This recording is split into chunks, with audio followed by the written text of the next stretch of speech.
Hello दोस्तों, आज 3 जून 2021 के इस वीडियो में विभिन्न परीक्षाओं के इंतजार कर रहे छात्रों के लिए अच्छी खबरें हैं। नई प्राथमिक शिक्षक भर्ती जल्द निकालने के लिए उत्तर प्रदेश के विभिन्न समाचार पत्रों, समाचार चैनलों पर यह मामला कल दिन भर छाया रहा और ट्विटर अभियान पर 7 लाख से ज़्यादा अभ्यर्थियों ने ट्वीट किया।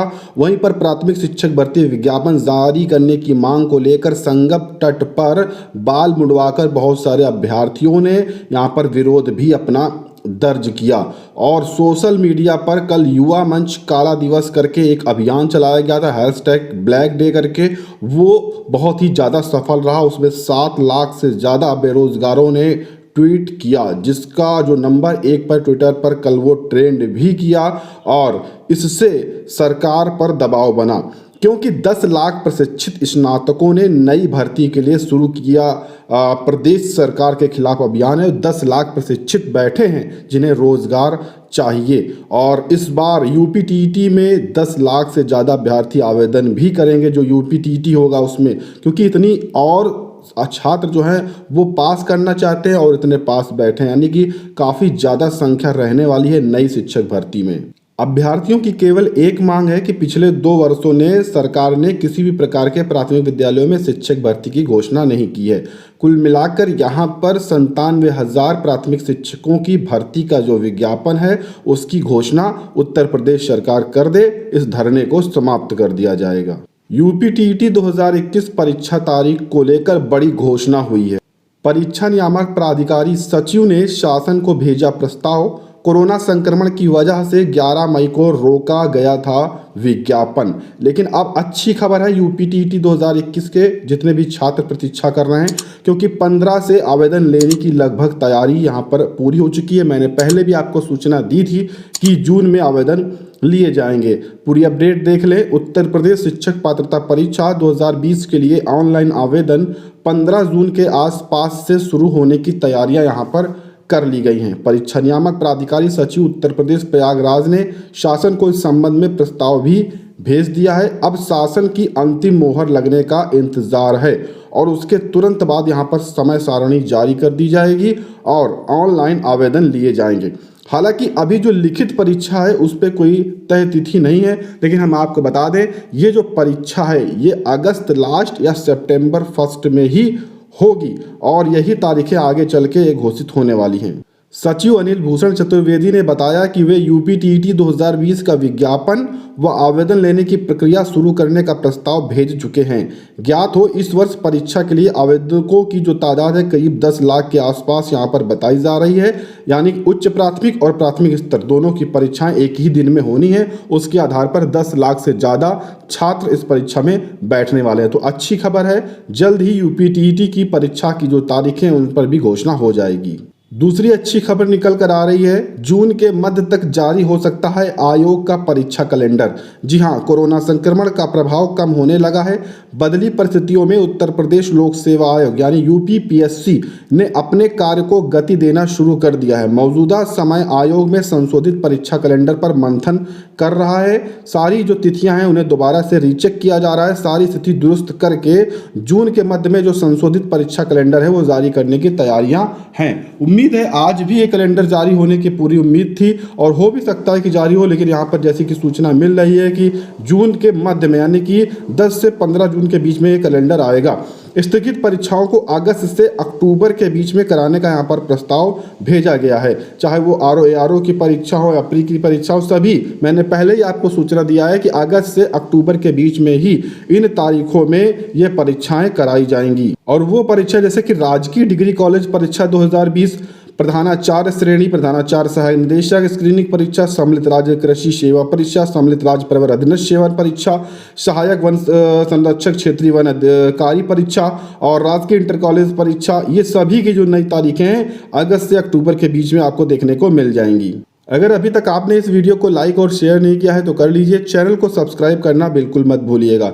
69,000 शिक्षक भर्ती में आरक्षण की विसंगति को लेकर यहां पर ज्ञापन दिया है। 69,000 शिक्षक भर्ती में आरक्षण की विसंगति को लेकर ओबीसी अभ्यर्थियों ने सचिव बेसिक शिक्षा परिषद उत्तर प्रदेश के कार्यालय पर बुधवार को प्रदर्शन के बाद ज्ञापन सौंपा।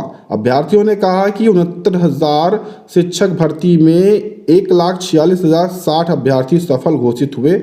सफल अभ्यर्थियों में सामान्य वर्ग के इतने, ओबीसी के इतने, एससी वर्ग के इतने, एसटी के इतने शामिल थे, जबकि 18 मई 2020 को 69,000 शिक्षक भर्ती के सापेक्ष अनारक्षित के इतने, ओबीसी के इतने, एससी के इतने और एसटी के इतने सीटों पर निर्धारण किया गया। आरक्षित वर्ग के अभ्यर्थियों को अनारक्षित श्रेणी की सीटों पर एमआरसी के तहत प्रतिबंधित कर दिया। ऐसे में ओबीसी अभ्यर्थियों का नुकसान हुआ है, जिसके लिए ज्ञापन सौंपा गया। एक समान चयन प्रक्रिया के अनुसार शैक्षणिक पदों पर भर्ती करने के निर्देश दिए गए हैं। राज्यपाल ने की विश्वविद्यालयों की समीक्षा बैठक। राज्यपाल ने कहा कि विश्वविद्यालयों में रिक्त शैक्षणिक पदों पर भर्ती के लिए नई एक समान चयन प्रक्रिया के अनुसार कार्यवाही प्रारंभ की जाए। यानी कि आदेश दिए गए हैं विश्वविद्यालयों में कुछ पदों को भरने के लिए, और यह 2021-22 में रिक्त पदों को भरने की बात बताई गई है। तैयारी है, इंटर की परीक्षा भी रद्द होना तय। रिजल्ट के तारीखों पर मंथन किया जा रहा है। 26 लाख से ज़्यादा विद्यार्थी पंजीकृत हैं इंटर की परीक्षा में, और जल्द होगा इस पर फैसला। परीक्षाओं के बारे में मुख्यमंत्री योगी जल्द ही फैसला लेंगे। सीबीएसई के बाद कई राज्य भी कर चुके हैं परीक्षा रद्द का ऐलान। छात्रों, जो आदेश आने वाला है, जैसा कि यूपी बोर्ड ने 10वीं की परीक्षा रद्द की है, उसी के आधार पर 12वीं बोर्ड की भी परीक्षा रद्द होने वाली है। कंफर्म सूचना है, क्योंकि जो भी 11वीं के या 12वीं के जो छमाही के अंक थे, उन्हें पहले से ही एकत्रित किया गया है बोर्ड के माध्यम से। उसका कुल मिलाकर कारण यही है कि सरकार ने तय कर लिया है कि 12वीं बोर्ड की जो परीक्षा है वो रद्द की जाएगी। 12,460 शिक्षक भर्ती पर 2 दिन पहले ट्विटर अभियान चलाया गया, जिसे ट्रेंड में भी लाया गया, और काफ़ी चयनित अचयनित साथियों ने उसमें सहयोग किया, अपना योगदान दिया, और उसका जो आदेश है वो सभी को देखने को मिला। अब जैसा कि यहाँ पर गणेश सर से मीटिंग हुई है, उन्होंने क्या कहा वो सभी चीज़ें मैंने आपको बताई हैं। तब भी 7 जून को सभी अभ्यर्थी SCERT पर एकत्रित होने जा रहे हैं, वहाँ पर अपनी बातों को रखेंगे, क्योंकि फेस टू फेस जो चीज़ें होंगी वो ज़्यादा सही होने वाली हैं। अब भर्ती प्रक्रिया को जल्द से जल्द किसी भी आधार पर शुरू कराया जाए, क्योंकि समय बहुत ही कम है। अगर इस सरकार में इस भर्ती को शुरू कराना है तो जल्द ही दोनों टीमों को मिलकर एक अंतिम निर्णय लेना होगा, ऐसा निर्णय जिसमें सभी का चयन हो जाए, और उसी निर्णय के आधार पर इस भर्ती प्रक्रिया को जल्द शुरू कराया जा सकता है। ज़्यादा देरी होने पर भर्ती प्रक्रिया और लंबे समय के लिए अटक सकती है, लेकिन एक न एक दिन यह भर्ती प्रक्रिया पूरी जरूर होगी। डीएलएड 2019 के छात्रों के लिए खबर है। दूसरे सेमेस्टर की परीक्षा में 70,000 से अधिक हुए थे अनुत्तीर्ण। पहले व दूसरे सेमेस्टर में फेल विषयों में परीक्षा देने का जो प्रस्ताव है वो पीएनपी ने भेज दिया है शासन को।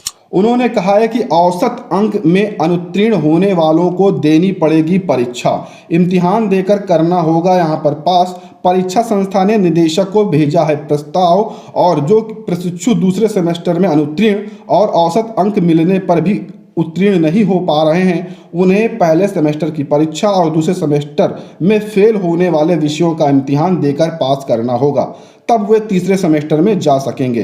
कुछ ऐसे भी प्रशिक्षु हैं जो दूसरे सेमेस्टर में फेल हैं, लेकिन औसत अंक पाकर पहले सेमेस्टर में उत्तीर्ण हो रहे हैं, उन्हें केवल दूसरे सेमेस्टर में फेल विषयों की परीक्षा पास करनी होगी।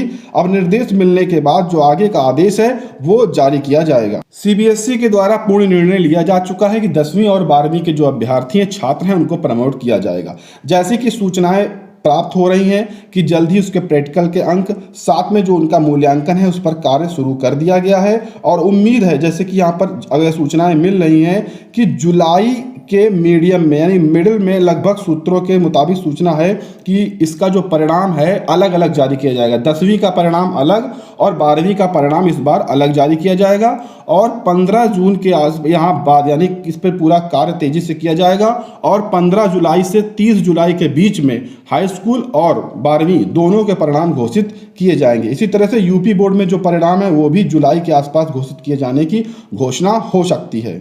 69,000 सहायक अध्यापक भर्ती में बचे हुए पदों के लिए जल्द जारी होगी 3rd मेरिट लिस्ट। जी हाँ, बड़ी सूचना है यहाँ पर 69,000 शिक्षकों की भर्ती रह गए, लगभग 7,000 पदों पर जो चयन की काउंसलिंग है वो इसी महीने होने जा रही है।